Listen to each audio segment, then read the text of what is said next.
Genesis chapter 15. Let me real quickly review where we have been so far.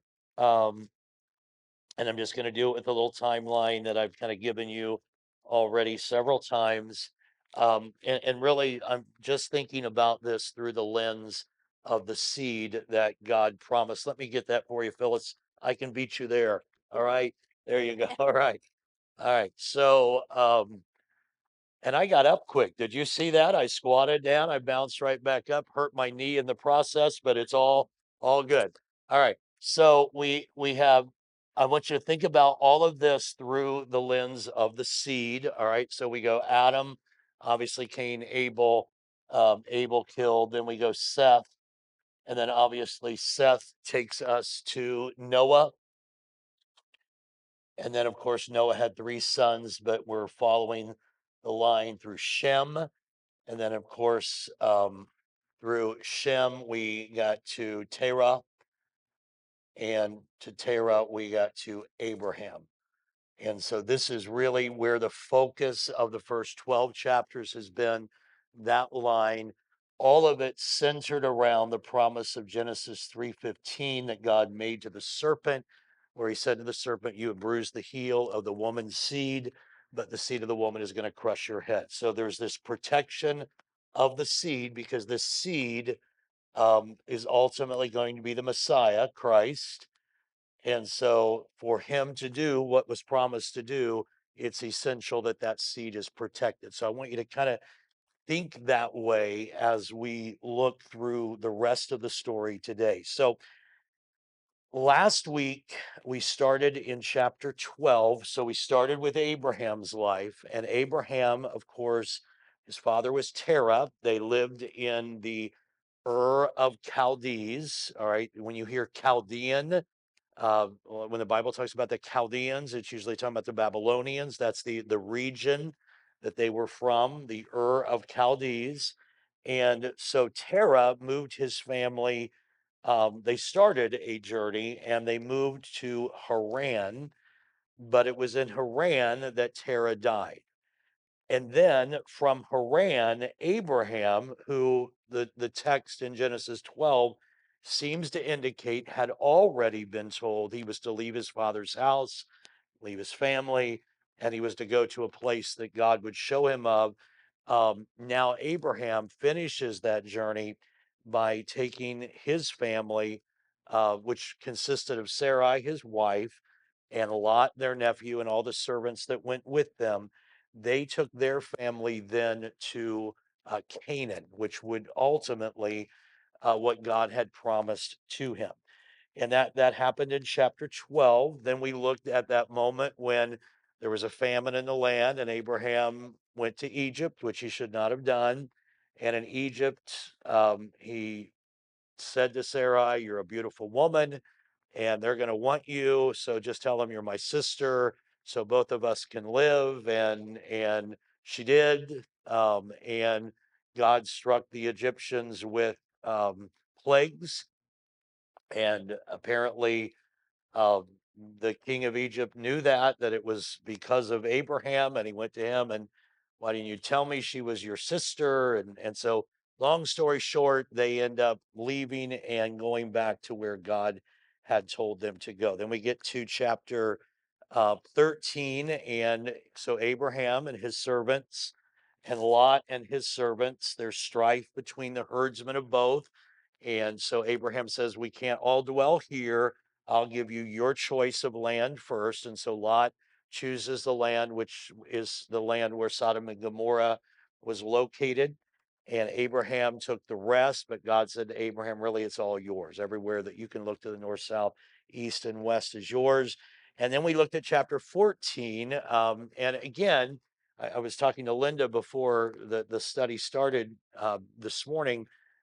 Sometimes this is hard for us because especially the chapters leading up to Abraham's life, not so much Abraham's story, and I'll tell you why in a moment. But it's hard for us to imagine, how did all that happen? We just turned 3 pages. Well, we're sometimes it's hundreds of years in between those pages. Now, where we're going to look at today in Genesis 12, when Abraham left. Haran and went to Canaan. He was 75 years old. And when we end this morning, he's going to die. That's spoiler alert. Abraham is going to die. All right. So there you go. But when we end today, he's going to be 175. So we're only really covering 100 years today. That's not bad for an hour. To be honest, 100 years in an hour is not bad. But so now we get to chapter 14. This is where we ended last week. And there are two king alliances in the region that Lot is in.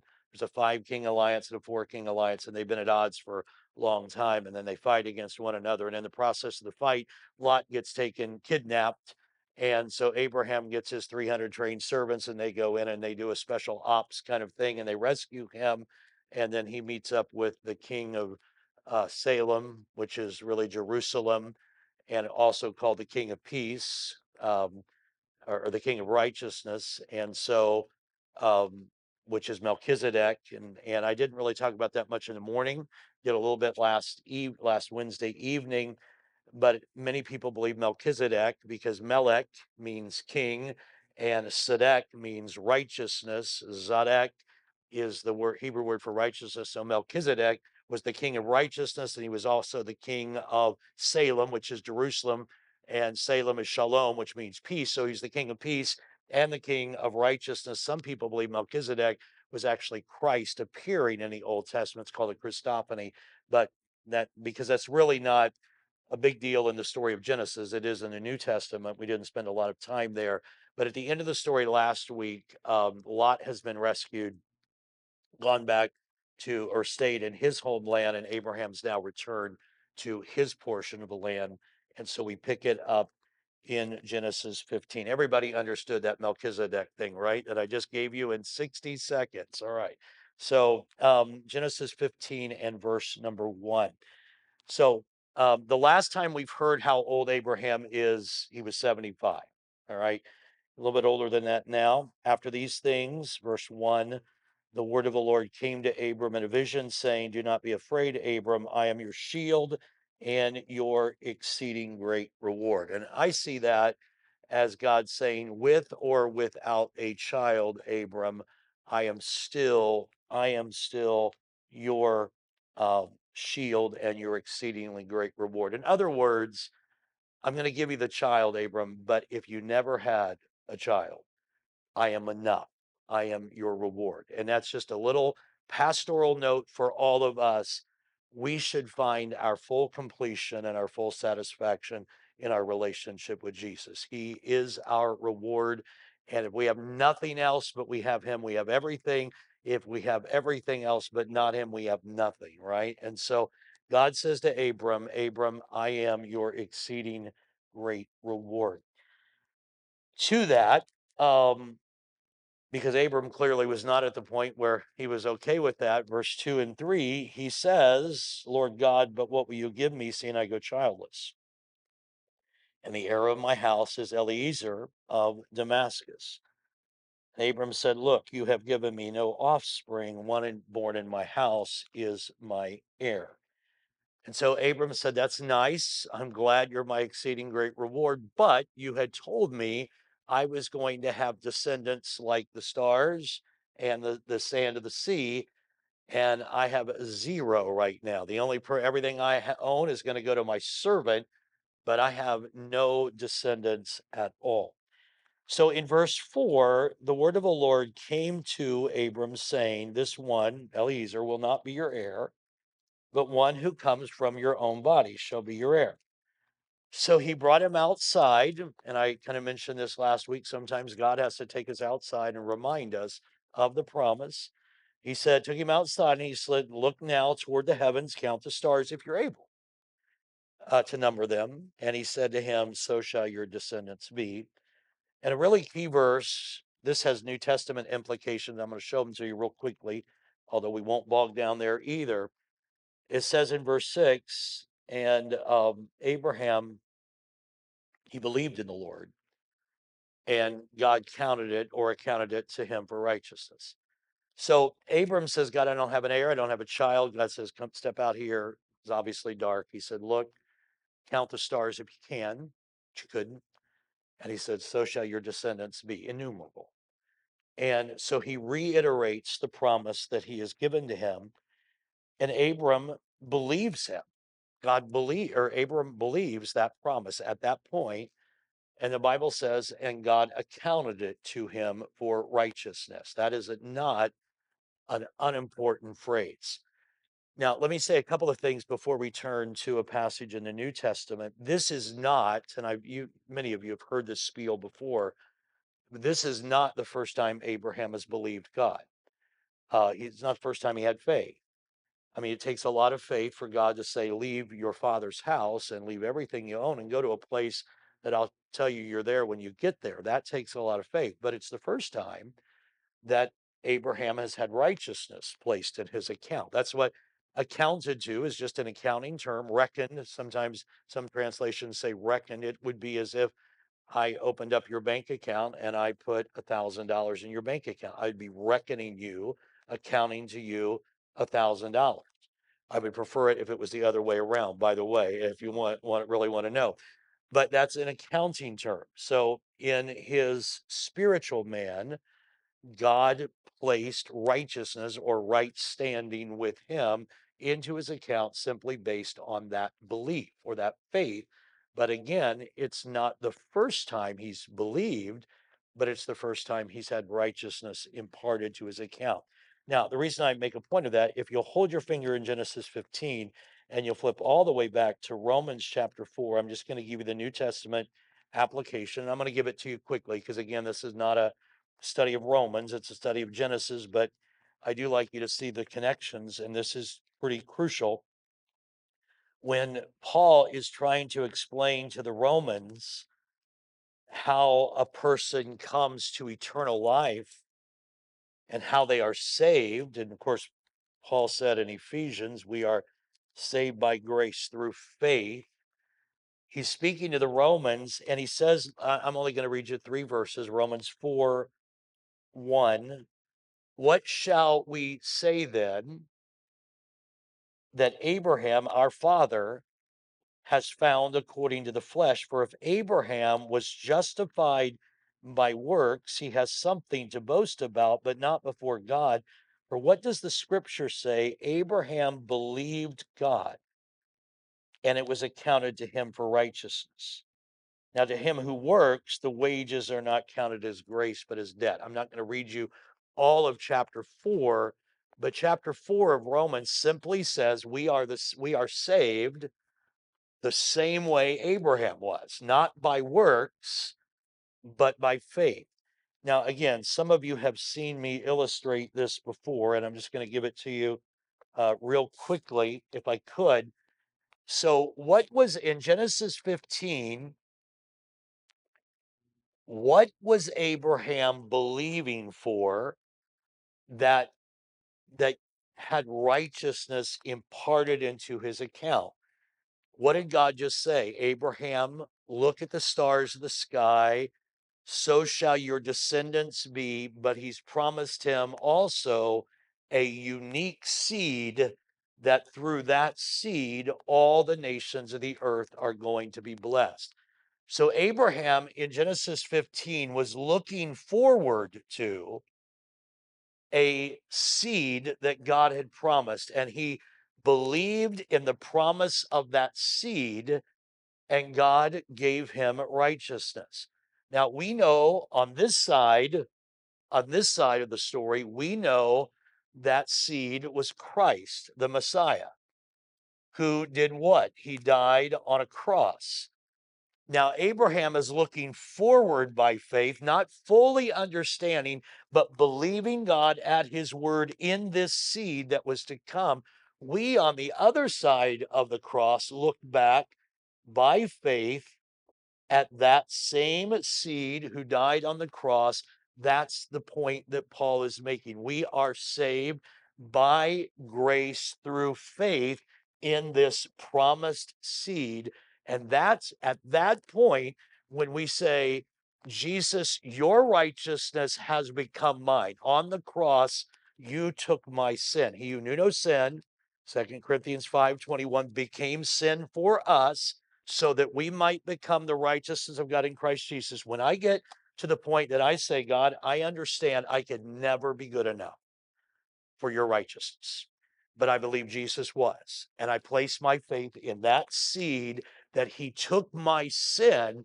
When I do that, when you do that, righteousness is imputed, accounted into our spiritual account. Does that make sense to everybody? That's a huge, broad, general explanation, but that's the truth that's located. That's why Abraham is the father of faith. He looked forward to the seed that was to come. All right, go back to Genesis 15. I just wanted to give you that little quick overview, and there's so much more. And if we make it through, and I'm planning on it, if we make it through, we will be walking in the miraculous today. I just want you to understand that. All right. Um, so now in verse 9,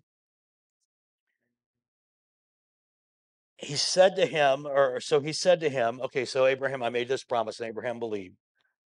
Um, and in verse 7, I'm the Lord who brought you out of the Ur of the Chaldeans to give you this land. And then he says, Lord, how am I going to know that I'm going to inherit it?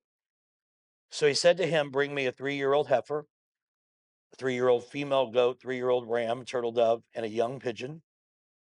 And he brought all these to him. And notice he cut them in two. And again, many of you have heard me teach this, and I'm sure you've heard others too. But he cut all of those animals in two down the middle, and he placed each piece opposite the other. But he did not cut the birds in two. And when the vultures came down on the carcasses, Abram drove them away. So he brings a 3-year-old heifer, a 3-year-old female goat, and a 3-year-old ram, and he cuts them in half, and he puts half on this side and half on this side. And so there's like a lane in between the two.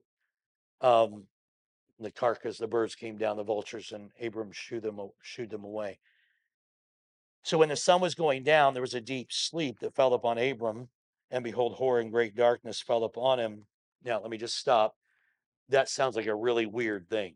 What just happened? Cut an animal in half. And okay, so, and again, I know many of you have heard this, so this is review for many of you. But when a covenant was made in the ancient world, if Danny and I made an agreement, to seal that agreement, we didn't have, we didn't have papers to sign, and we certainly didn't docu-sign back then. All right, so to seal the agreement, we would bring animals out and we cut them in half, and we would put half on each side, and Danny and I would walk in between them, and we would be saying, if I don't keep my end of the deal, let me be like that dead animal. That was what that covenant was all about. And so karit barit, or barit karit, is the Hebrew phrase for cutting covenant. That's how they did covenant. They cut covenant. So now, obviously, what's about to happen then is there's going to be a covenant made, and it was usually a covenant between two people. But now a deep sleep falls upon Abram in verse 12, and he says to Abram, "Know certainly that your descendants will be strangers in a land that is not theirs, and they will serve them, and they will afflict them for 400 years." I'm going to go back to that, but just kind of keep that in your mind. "And also the nation whom they serve, I will judge. Afterward, they shall come out with great possessions. And as for you, you shall go to your fathers in peace. You shall be buried at a good old age. But in the fourth generation, they shall return here, for the iniquity of the Amorites is not yet complete. And it came to pass when the sun went down and it was dark, to behold, there appeared a smoking oven and a burning torch that passed through those pieces. On the same day, the Lord made a covenant with Abram, saying, to your descendants, I have given this land from the river of Euphrates." And then he gives the parameters or the boundaries of the covenant. So what happens is, because Abram is asleep, there is a blazing torch which represents the presence of God that walked between the animals. In other words, this covenant that he made with Abram was not bilateral. It wasn't, if you do that, Abram, I will do this. It was unilateral. God walked between, the presence of God walked between, and God said, I will keep this covenant with you. Now, again, broad stroke generalization, but still the gospel truth. The covenant of the cross is not bilateral. We bring nothing to the table except faith in the unilateral covenant that Jesus made, that he will become sin for us so that we can become the righteousness of God. Does that make sense? It's not, hey, if you do really well and you give a whole lot of money and you serve really well and you don't sin more than 50 times a month, then you make it. There's no bilateral to this. You place faith in the unilateral covenant that was sealed at the cross of Calvary, and righteousness is imparted to your account. Does that makes sense to everybody? And that's what took place. This covenant, Paul will make the point that that same covenant is in place for us. This is a covenant about the land and about the seed that was to come. A couple of things I said I wanted to mention in verse 13. He prophesies to Abram. Let me just read it again. Know certainly that your descendants will be strangers in a land that is not theirs, and they will serve them and they will afflict them 400 years. Now, let me just make sure I won't assume. I'll just say it. He's talking about the fact that they are going to end up being servants and slaves in Egypt for 430 years. Now, right now, they're in Canaan. All right. But remember, Abraham is going to have Isaac, and Isaac's going to have Jacob, and Jacob's going to have 12 sons. And there's going to be that one son that they don't like by the name of Joseph, and they're going to sell him into slavery in Egypt. And then there's going to be a famine in Canaan, and they're all going to go and they're going to live in Egypt, and then they're just going to stay there. And then there's going to be a new Pharaoh that comes that doesn't remember Joseph, and he's going to make them servants, and they're going to be stuck there for 400 years as servants. So he's prophesying ahead of time what is going to take place. And then he says, but when you finally do leave, after the fourth generation, you're going to come out with lots of possessions. And that's the story of Exodus. You get to the Exodus, and we'll try to get to that next year. Uh, not, that's not even a joke. I'm serious. All right. We're going to get to that next year. But in the Exodus, the Passover, remember, the Egyptians give them stuff and lots of stuff, and they come out of Egypt after 430 years of being slaves. They come out wealthy, and so this is why I love the Bible. I mean, if you know the Bible story, this is he prophesies it here, and it happens many years later. All right, so let me look at verse 16 then as well. But in the fourth generation, they shall return here, for the iniquity of the Amorites is not yet complete. And it came to pass when the sun went down, it was dark, there appeared a smoking oven. And the same day the Lord made a covenant with Abraham. So this is the covenant that's made in chapter 15. Let's go to chapter 16 now. So now the covenant is sealed, and he is believed. He is believed, and God has placed righteousness in him. And we get to verse 1 and 2. Sarai, Abram's wife, had borne him no children. She did have an Egyptian maidservant whose name was Hagar.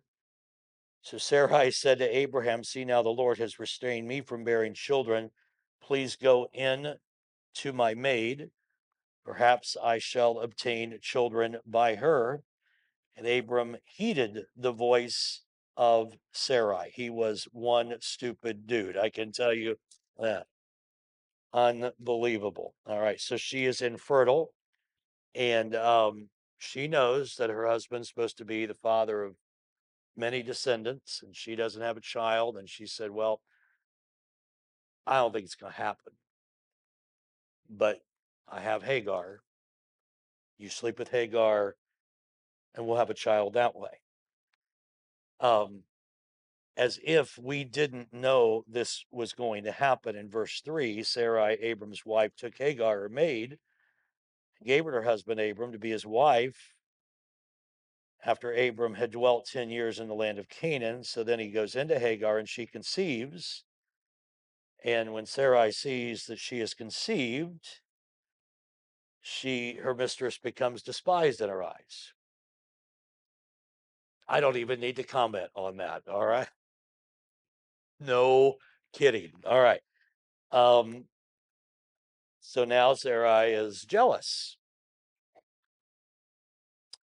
We, after thousands of years, understand that would have happened. Apparently, Abram was still literally in the dark ages and didn't get it. So then she kicks Hagar out. Sarai said to Abraham, "My wrong be upon you. I gave my maid into your embrace."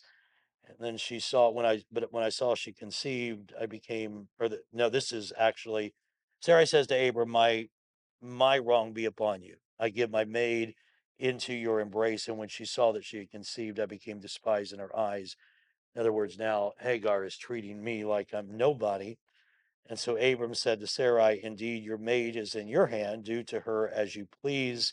And when Sarai dealt harshly with her, she fled from her presence. So now Abraham, I'm trying not to smile while I teach this, but Abraham is stuck in between these two ladies. You understand? And so he just backs up, said, it's your maid. You do whatever you want." And so she deals with her harshly and she flees. And I'm not going to take time. There's just too much here. And I want to get the main story of Genesis to you. But she kicks Hagar out. There's this great story about how God speaks to Hagar. And the angel of the Lord found her in verse 7 by a spring of water. And he makes a great promise to her. And you go all the way down to what verse number 11. The angel said to her, "Hagar, you are with child. You're going to bear a son. You're going to call his name Ishmael because the Lord has heard your affliction." And then he says, "But he'll be a wild man. His hand shall be against every man, and every man's against him. And he shall dwell in the presence of all of his brethren." And she called the name of the Lord who spoke to her, "You are the God who sees." For she said, "Have I also seen him who sees me?" Therefore, the well that was called Be'er Lahai Roy, observe it, it is between Kadesh and Bered. And she bore Abram a son, and Abram named him, whom Hagar bore, Ishmael.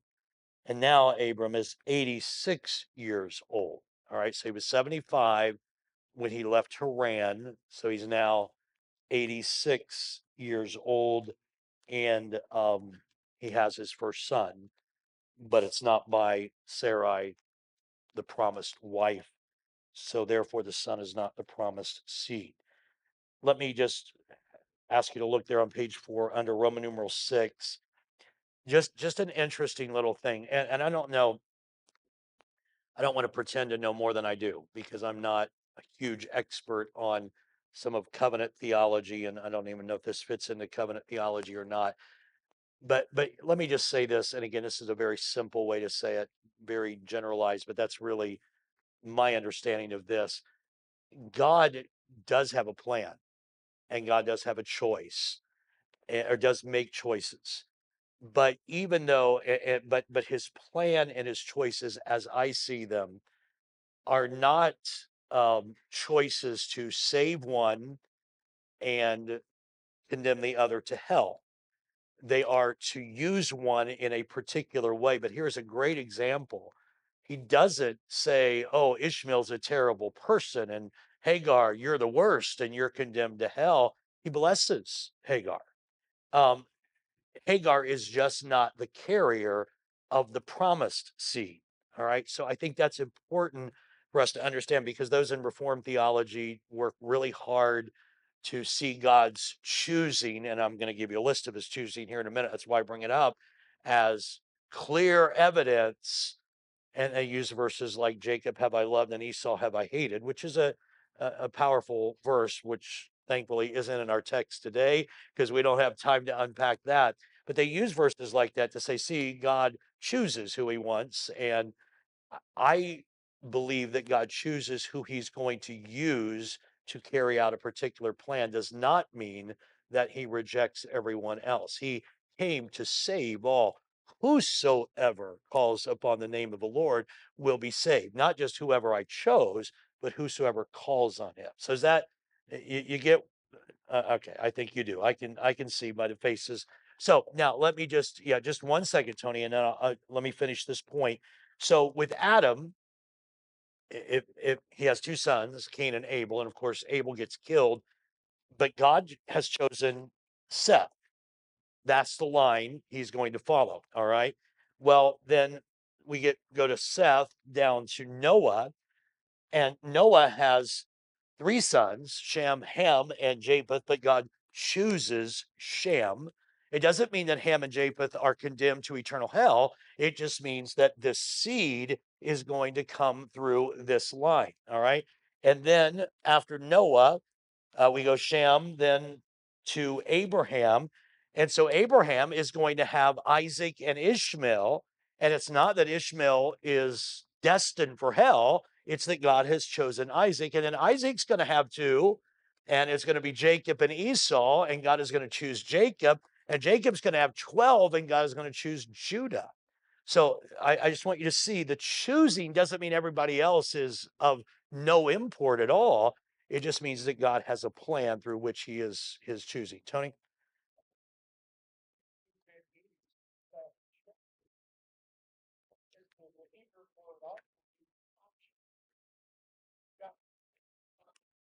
Mm, okay. Yeah. Right. Right. It's not choosing with pejorative outcome for the person who's not chosen. I think that's crucial as well. Everybody with us so far? So they've had a son, but not God's plan, and that son is Ishmael. Just trying to move through the story. Then we get to chapter 17, and so Abram is now 99 years old. Okay, he was 86 when he had Ishmael. He's now 99, and God appears to him. I'm gonna read quickly and kind of skip because I just want you to get the main pieces. He reveals himself as Almighty God, and I'm going to make my covenant between you, and I'm going to multiply you exceedingly. So Abraham falls on his face, and God talks with him. And he says, as for me, behold, my covenant is with you, and you'll be a father of many nations. Here's where he changes your name. It's not going to be Abram anymore. It's going to be Abraham, because I've made you father of many nations. I'm going to make you exceedingly fruitful, and I'm going to make nations of you, and kings are going to come before you. By the way, don't miss that little reference. His seed, the Messiah, what happens in Luke chapter 2, the kings from the east, we have seen his star in the east, and we've come to worship him. All right. So there's even at least an allusion prophetically to that. Kings are going to come before you. I'm going to give to you, verse 8, and your descendants after you the land in which you're a stranger. All the land of Canaan is an everlasting possession. God said to Abraham, you're going to keep my covenant. You're going to have descendants after you. This is my covenant which you will keep. Every male child, this is where circumcision is instituted. Every male child should be circumcised in the flesh of your foreskins. It'll be a sign of the covenant between me and you. When they're 8 days old, and that's what happened when Jesus was 8 days old. He was taken to be circumcised and named. Um, he who is eight among you shall be circumcised, every male child. And he even adds other stipulations about foreigners, those born in your house, and he who is bought with your money must also, so servants also that are in your house. And the circumcised male child is not circumcised in the flesh of his foreskin. That person is cut off from his people because he's broken my covenant. And then he says to Abraham, verse 15, as for Sarai, your wife, you shall not call her Sarai, but Sarah shall be her name. And I'm going to bless her. And I'm going to give you a son by her. And I'm going to bless her, and she shall be the mother of nations, kings of peoples shall be from her. So now God is saying to him, we have the circumcision covenant. He's changed Abram's name to Abraham. He now changes Sarai's name to Sarah. And then Abraham, verse 17, falls on his face and laughs. Shall a child be born to a man who is 100 years old?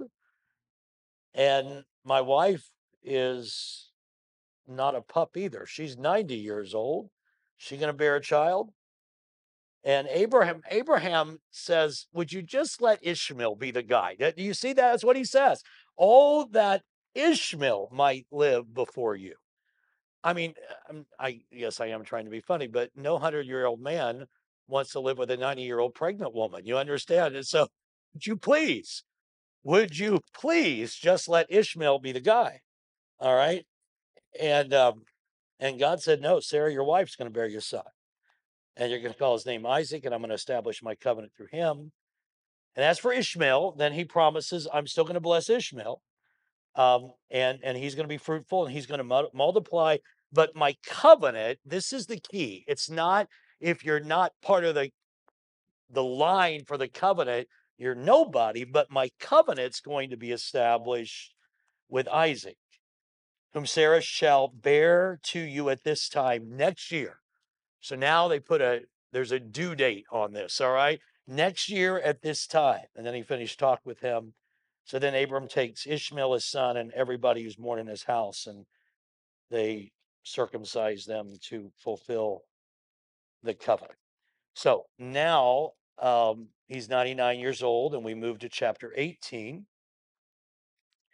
And the Lord appears to him by the terebinth tree of Mamre as he was sitting in the tent door in the heat of the day, and he lifted his eyes and looked, and there's three men standing by him. And when he saw them, he ran to the tent door to meet them. He bowed down himself to the ground, and he said, my Lord, if I found favor in your sight, do not pass on by your servant. Please let a little water be brought, wash your feet, rest yourselves under the tree, and I'll bring a morsel of bread that you may refresh your hearts. And then after that, you may pass by, inasmuch as you have come to your servant. And they said, do as you have said. So let me just kind of fast forward a little bit. These three angels appear to Abraham, and in verse 9, they say to him, so where's Sarah, your wife? These are angels that have appeared to him. And his response is, um, here in the tent. And he said, I'll certainly return to you according to the time of life. And behold, Sarah, your wife, is going to have a son. Now, Abraham already knew this, but now they say it out loud, and Sarah's listening in the tent door, which was behind them. And Abraham and Sarah were old, well advanced in age, and Sarah had passed the age of childbearing. Therefore, Sarah laughed within herself. Can you just imagine this 90-year-old woman hearing through the tent that you're going to have a child?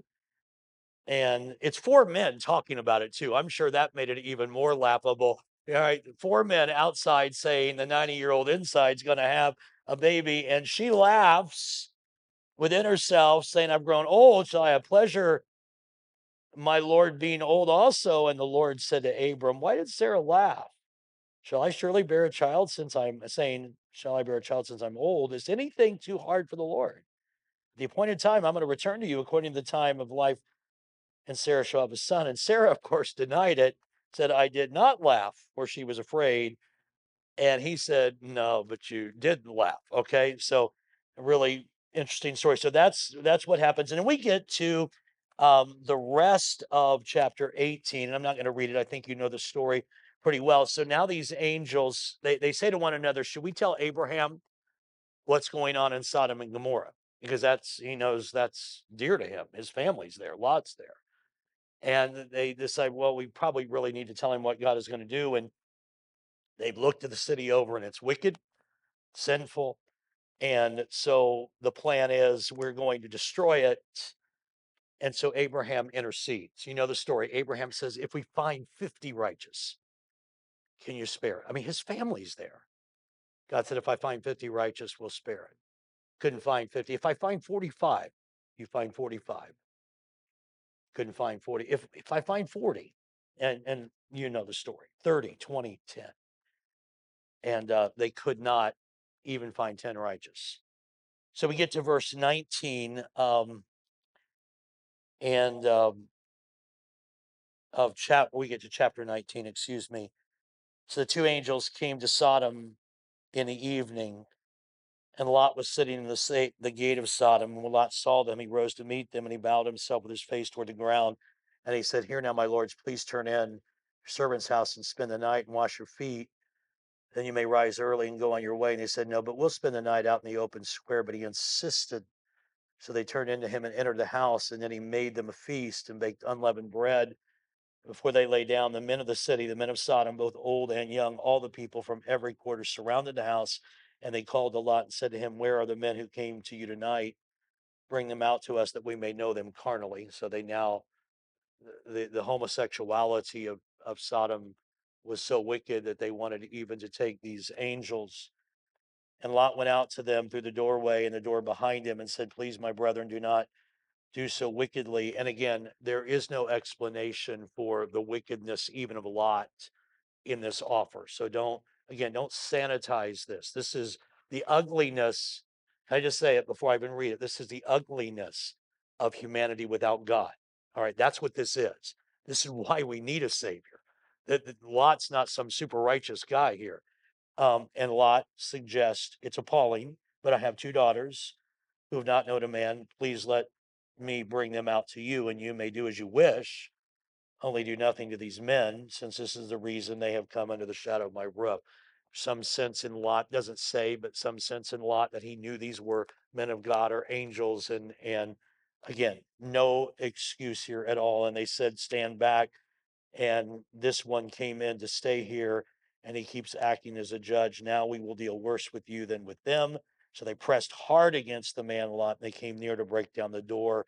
But the men reached out their hands and pulled Lot into the house, and they struck the men who were at the doorway of the house with blindness. So there's judgment that comes on the wickedness of these men. And then, of course, I don't have to read this all. The city is destroyed, completely destroyed. And of course, you know the story. God tells them not to turn, not to look back. So Lot and his wife and their two daughters escape. But God said, don't look back. And of course, you know the story. Lot's wife looked back and she's turned to a pillar of salt. And so what is left then, Lot's descendants are his two daughters. So we get to verse 30. And some of you already know this. Some of you, these are kind of the elusive texts in the Bible that we don't always read or we don't connect the dots. So this might even become more interesting to you. So Lot, keep in mind the carrying on of every line. These are humans. Okay, again, I know I've said that. These are human beings, and every family wants to carry on their line. You understand that. So that's forget that these are people in the Bible. These are just humanity. This is humanity that wants to carry on their family. So now there's lots, the whole city is destroyed. Sons in laws are gone. It's two daughters and a father. And so we get to verse number 30 of chapter 19. Lot went up out of Zoar and dwelt in the mountains, and his two daughters were with him. He was afraid to dwell in Zoar. He and his two daughters dwelt in a cave, and the firstborn said to the younger, our father's old, and there is no man on the earth to come in to us, as is the custom of all the earth. Come, let us make our father drink wine, and we will lie with him, that we may preserve the lineage of our father. So they made the father drink wine that night. The firstborn went in and lay with her father, did not know when she, and he didn't know when she lay down or when she arose. And it happened on the next day that the younger one did the same thing. And verse 36, then both the daughters of Lot were with child by their father. Firstborn bore a son and called his name Moab. All right. And he is the father of the Moabites, who are always nipping at the heels of Israel. And the younger bore a son and called his name Ben Ami. He's the father of the people of Ammon, or the Ammonites to this day. So that's where did those lines come from? They came from Lot and his incestuous um, relationship with his daughters. Chapter 20, um, just a same story, different place. There are some nuances. I'm not going to take time to read it, but Abraham again, I will read the first couple of verses. Abraham journeyed, chapter 20, verse 1, to the south, and he dwelt between Kadesh and Shur, and he stayed in Gerar. Abraham said of his wife, she is my sister. Here he goes again. And Abimelech, remember we learned Sunday, Abimelech simply means father of the king. Um, King of Gerar sent and he took Sarah, but once again, God rescues them. He judges, gives a dream, in this case to Abimelech, says you're going to die because you have a woman who's already married in your house. And of course, he gets her back to Abraham, and just like Egypt earlier, um, they um, make up this story that almost is disastrous. And can I bring you again? I put it in your notes. Look how disastrous this is, could be.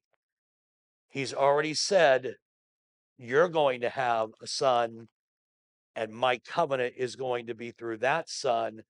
And here again, the mistakes of humanity and the folly and the sin of humanity almost abort that plan because Sarah almost ends up with Abimelech. Okay, so again, God is protecting the seed. I'm going to just go ahead and fast forward real quickly. No, I'll wait till the end. I think we can do it fine this way. Chapter 21. And the Lord visited Sarah as he said, and he did for Sarah as he had spoken. And she conceived, and she bore Abraham a son in his old age, at the set time of which God had spoken to him. And Abraham called the name of his son, who was born to him, whom Sarah bore to him, Isaac. So Abraham circumcised his son Isaac when he was 8 days old, as God had commanded him. And Abraham was 100 years old. So he was 75 when he left Haran. He was 86 when God re-upped the covenant. He's now 100 when he finally has his son. And Sarah said, God has made me laugh, and all who hear will laugh with me. She also said, who would have said to Abraham that Sarah would nurse children? For I have bore him a son in his old age. So Isaac is born. I won't read verses 8 through 21 because it really does not deals when we think about some of the issues we have in our world today. But to get the story of Genesis, this is just God. Hagar and Ishmael leave. God blesses them. He promises them a blessing and tells them they will be a great people. But that's what happens at the end of chapter 21. Now we get to chapter 22 and the seed. Think about the seed. So all of this, watch one more time. We have Cain and Abel, and Cain kills Abel, but he gives Seth. God has given me another seed. And then the world gets wicked, and we get down to Noah, and there's only 8 that are saved that have come through Seth. And it's Noah, his wife, Shem, Ham, and Japheth, and their wives. And God says, I'm going to make my covenant through Shem.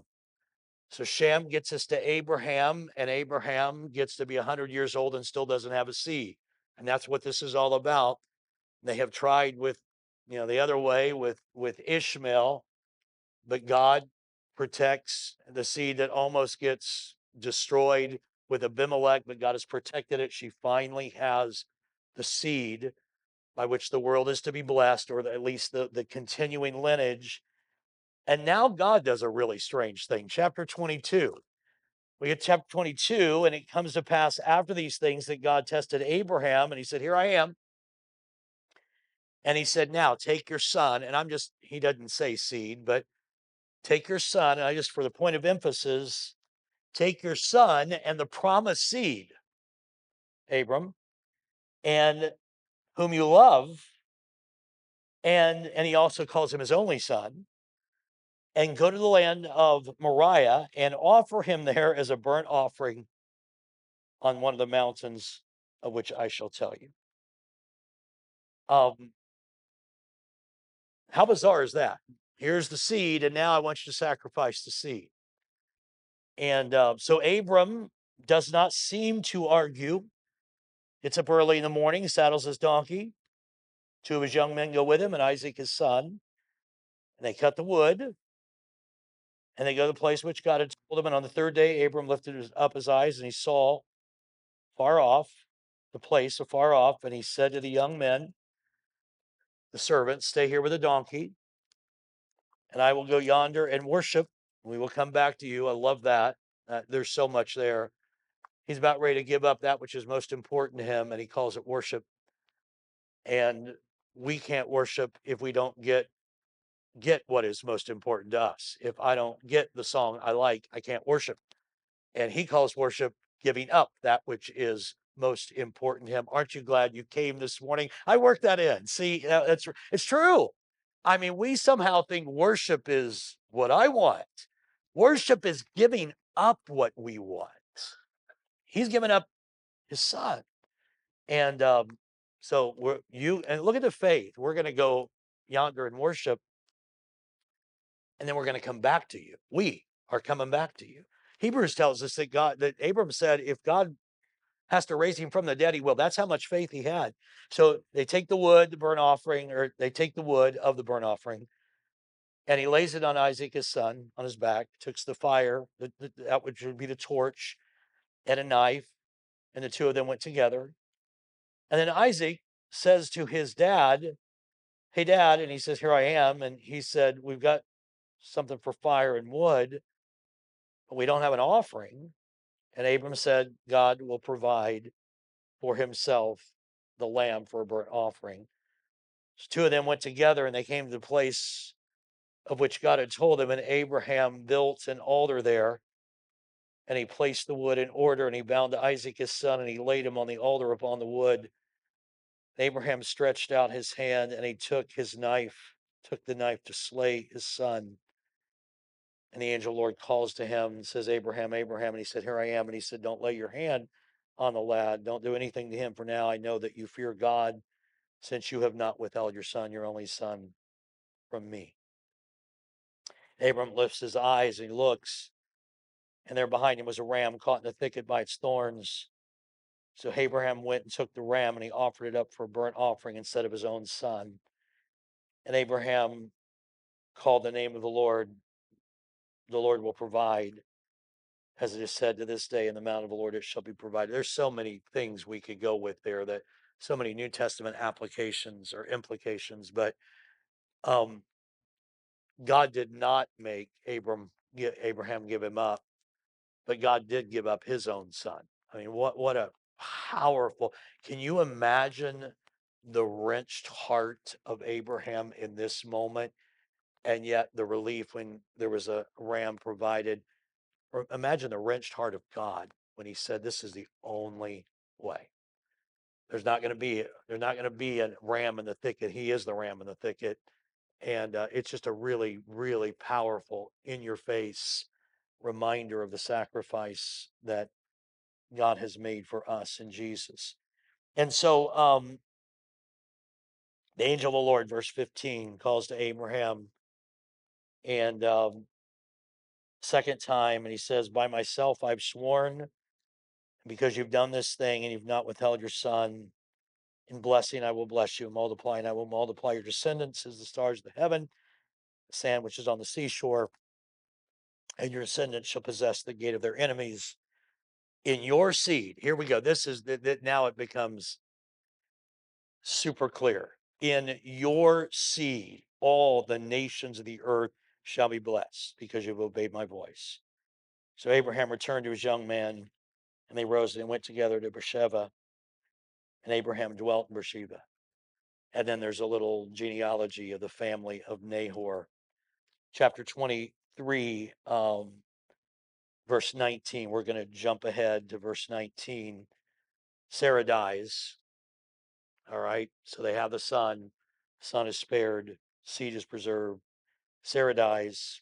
After this, Abraham buried Sarah and his wife in the cave of the field of Machpelah before Mamre, that is Hebron, in the land of Canaan.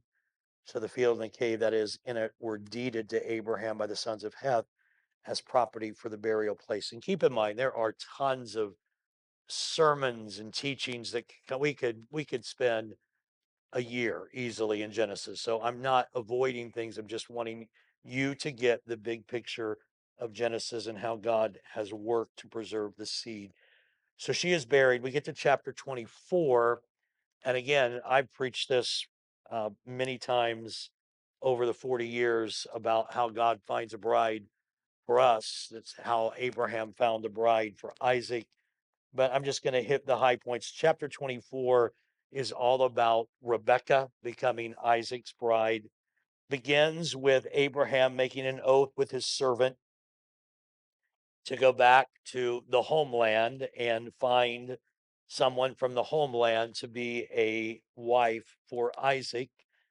And there's some things that, and I won't read them to you, but there's some things that servant says this has to happen at the well, and there has to be these signs, and I'll know this is the one. And it happens just as he has prayed it would happen. And so Rebecca is unreluctant. She is happy to go, and let's begin reading in about verse 29. Again, I'm not going to read it all because that would eat up the rest of our time today. But Rebecca had a brother whose name was Laban. He'll come into play big time here shortly. So Rebecca has a brother Laban who ran out to meet the man by the well, and he saw the nose ring and the bracelets on his sister's wrist. And when he heard the words of his sister Rebecca saying, "Thus the man spoke to me," then he went to the man, and there he stood by the camels of the well and said, "Come in, O blessed of the Lord. Why do you stand outside? For I prepared the house and a place for the camels." So Laban is already wheeling and dealing, and he will be doing lots of wheeling and dealing with Jacob. He is gripped by greed, and the story then is rehearsed inside the house. Rebecca is given away. Verse 55, let's look at verse 55. They haven't left yet. The brother and her mother said, "Let the young woman stay with us a few days at least, 10, then she can go." And the servant of Abraham said, "Do not hinder me, since the Lord has prospered my way. Send me away so that I may go to my master." So they said, "We will call the young woman and ask her personally." And they called Rebecca and said, "Will you go with this man?" And she said, "I will go." So they sent away Rebecca, their sister, and her nurse, and Abraham's servant and his men. And they blessed Rebecca and said to her, "Our sister, may you become the mother of thousands and 10,000s, and may your descendants possess the gates of those who hate them." And Rebekah and her maids arose, and they rode on the camels, and they followed the man. So the servant took Rebekah and departed, and Isaac came from the way of Beer Lahai Roy, where he dwelt in the south. And Isaac went out to meditate in the field in the evening, lifted up his eyes and saw, and there the camels were coming.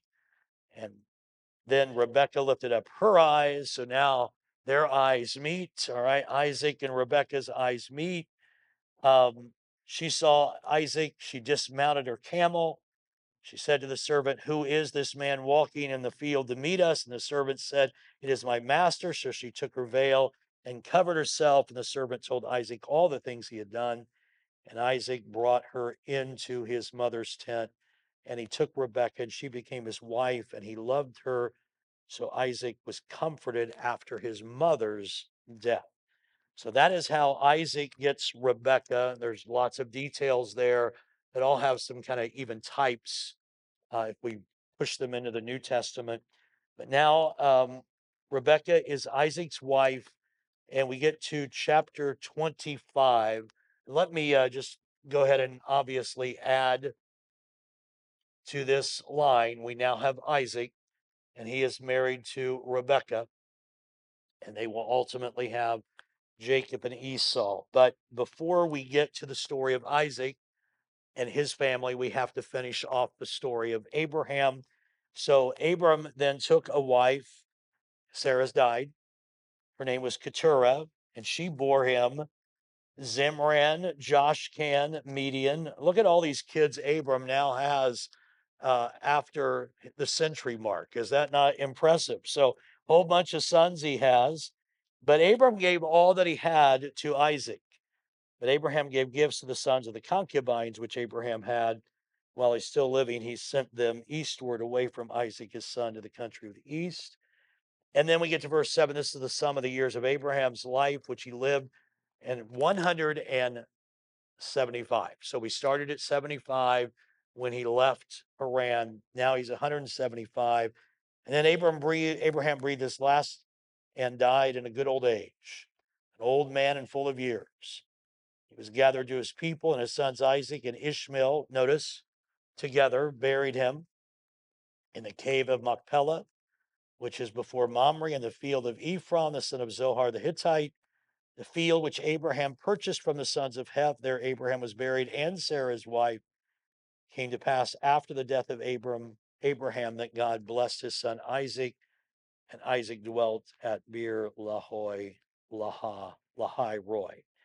So now Abraham died at 175. All right.